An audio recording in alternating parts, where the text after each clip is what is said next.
Hey, it's Matt Decker with Leveraged Wealth Management, and today we're going to be talking about the Secure Act of 2019 and some of the tax changes that are resulting because of this piece of legislation that just recently passed. Now, one of our huge focuses here at Leveraged Wealth Management is on tax planning in retirement, and the reason that one of our biggest focuses on tax planning in retirement is because of the situation that our government currently finds itself in.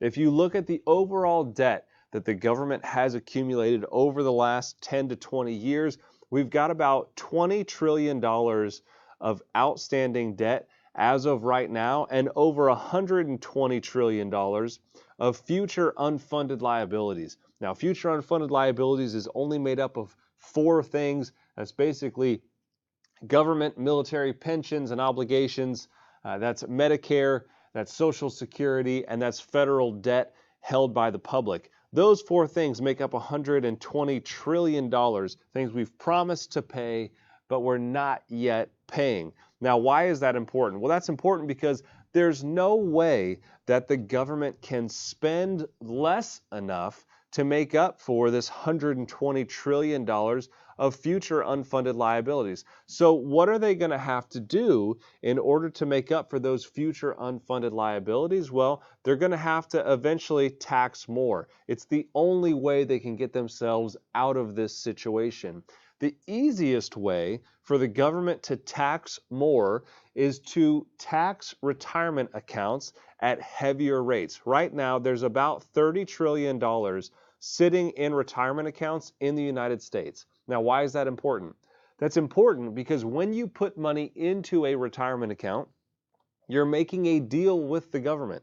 And the deal is that you're going to delay taxes today and you're going to pay them at a later date. So this $30 trillion has already basically been earmarked for taxes. The question is, at what percentage?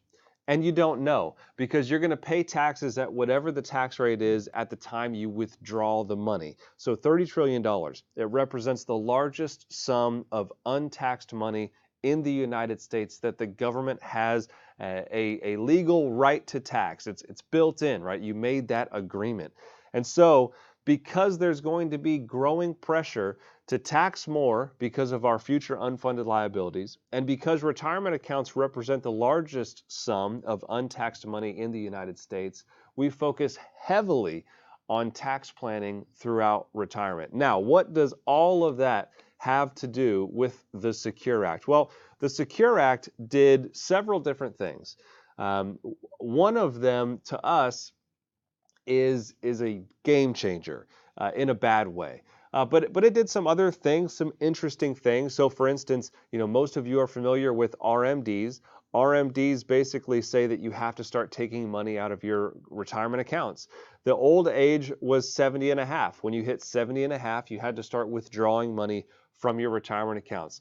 If you haven't turned 70 and a half yet, that age is now changing to 72. Okay, so you get an extra year and a half of not having to dip into your retirement accounts in order to basically satisfy Uncle Sam's tax bill. So RMD age is changing to 72. That's one thing that the Secure Act did. The other thing it did is it's actually going to allow you to contribute to an IRA past 70 and a half.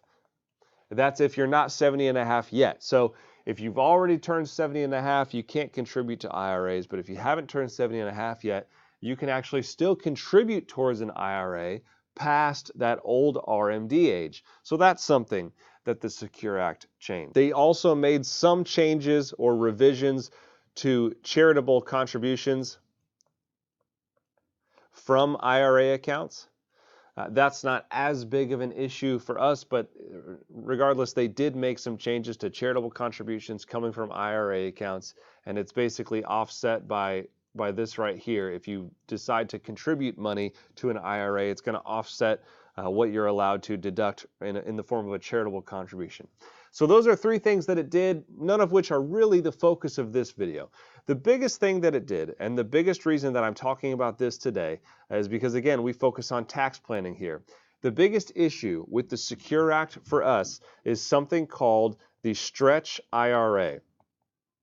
So the Stretch IRA used to be a phenomenal planning tool. What it allowed you to do was inherit an IRA from a parent, a grandparent, a wealthy uncle or aunt, anybody, and you could stretch out the withdrawals from that IRA over your lifetime. So it might look like this. Let's say that grandpa is 88 years old and has $1 million IRA, and you inherit that entire $1 million IRA from grandpa.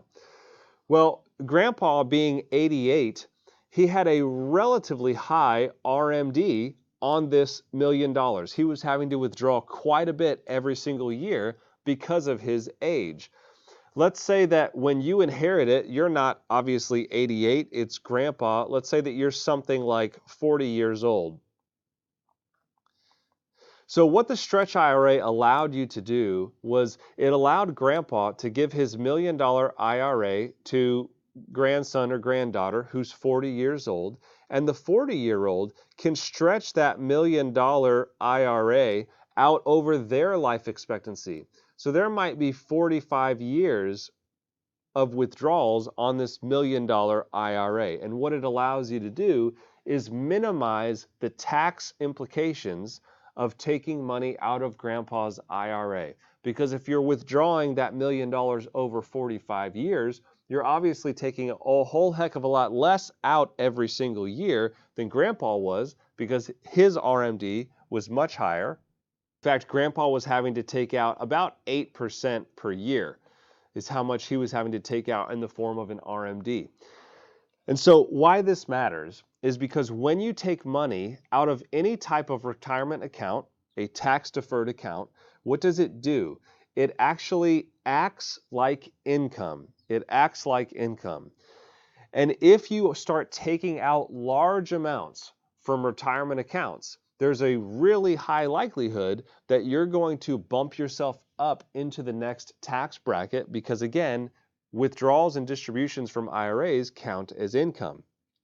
So, to the Secure Act. What the Secure Act did is they said, okay, the old laws are, 45-year-old grandson or granddaughter inherits $1 million from grandpa who was 88 years old, and we're going to let granddaughter or grandson distribute that $1 million over, 40 to 45 years. That's going to minimize the tax implications of taking money out of this $1 million account because, again, it's an IRA, which means it's going to be counted as income on the way out. What they did is they said that's not happening anymore. Now, if grandson or granddaughter inherits that $1 million IRA from grandpa, who's 88 years old, they're going to have to withdraw the entire $1 million IRA over 10 years. They have 10 years to fully drain this $1 million account, which basically means if they get no growth at all for the next 10 years, their income is going to increase by at least $100,000 per year. Their income is going to increase by at least $100,000 per year. So the question that you have to ask yourself is, what would happen to your tax brackets if all of a sudden you had to recognize an additional $100,000 of income for the next 10 years? And most people would say, well, if I had to recognize an extra $100,000 of income for the next 10 years, my tax bracket would be higher. And that is a great example of how something like a Secure Act can actually increase the tax revenue to the government just by simply forcing you to recognize more income in any particular year. So the Stretch IRA, because of this Secure Act, is basically gone. You can't do it anymore. If you inherit an IRA or a retirement account from someone who's more than 10 years older than you, and they are not your spouse, you have to withdraw the entire account over 10 years, no matter how much it is. If it's a $4 million IRA, you're basically going to have to take out $400,000 per year for the next 10 years, you're going to have to pay taxes on that $400,000 a year, just like it's income, on top of the taxes that you're already having to pay from the income that you're already making. And this sets up the reason that I'm talking about this. At this point in time, because of the Secure Act, if your plan is to let a relative, a son or a daughter, a grandson or a granddaughter, a niece or nephew, if your plan is to let a non-spouse inherit one of your IRAs, it is now one of the most inefficient ways from a tax standpoint to create or to pass on generational wealth. With 120 trillion of future unfunded liabilities, now more than ever, we should be looking at taking our IRA accounts that we are earmarking for the next generation, and we should be doing everything possible to get those into some kind of Roth conversion. We should be doing everything possible to get those IRA accounts moved over into life insurance. We should be doing everything possible to make sure that these IRA accounts are already being earmarked for charities. However you're planning to do it, now more than ever, the IRA, inheriting an IRA, is an extremely inefficient way to inherit wealth from a tax standpoint, because now beneficiaries are going to have to completely drain those accounts over a 10-year period, and the penalties for not doing that are severe. There's no question about it. Going forward into the future, taxes are going to be going up. We are at all-time lows in terms of top marginal rates from a tax standpoint. Taxes are going to be going up in the future because of our current outstanding future unfunded liabilities. And this is just one way that taxes can go up without them having to actually change the tax brackets. Changing the tax brackets makes national news. Something like the Secure Act that has tricky provisions in there in terms of how you can take money out of inherited accounts. It's a great way for the government to increase tax revenue without causing a huge fuss, and you should expect much more of things like this into the future. And now more than ever, it's important to be looking at things like Roth conversions, life insurance, and charitable giving in order to minimize the tax impact in retirement and also in inheriting wealth on into the next generation. If you're interested in learning about how we plan for retirement, you can actually go to my website, leveragedwm.com/no tax. It's a free course that we put together where we basically outline how you can structure your money as to minimize tax implications in retirement and in passing on wealth to the next generation.